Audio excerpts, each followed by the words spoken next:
Among the few places upon this much-traveled earth which have not yet succumbed to the ever-widening influence of civilization are Papua and Kalabahi. And now we journey to Kalabahi, another primitive little port on the island of Alor in the Dutch East Indies. Apparently, Kalabahi has no history, and consequently little is known of its aboriginal settlers.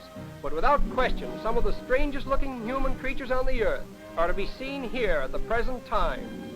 Our first impression gives us the feeling that we have just arrived upon another planet and have come face to face with weird caricatures of human life.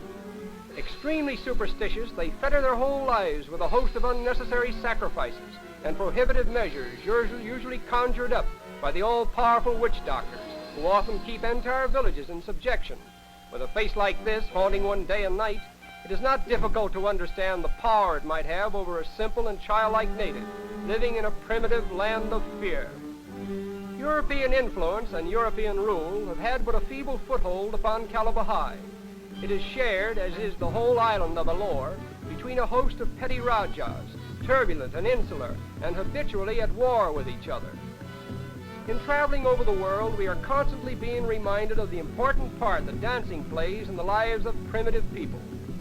It is practically their only form of group diversion, and it is most decidedly one of their natural heritages.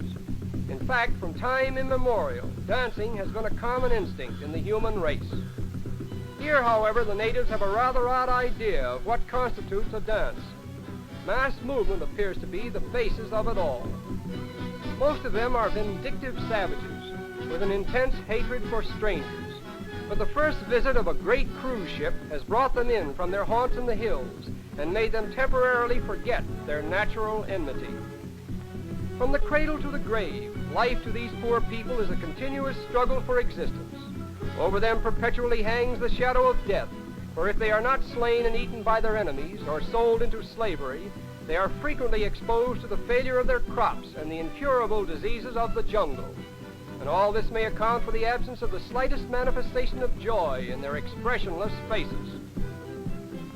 This dance of the automatons goes on for hours without a change of expression. They seem to dance themselves into a trance in which individuality becomes submerged and all move and think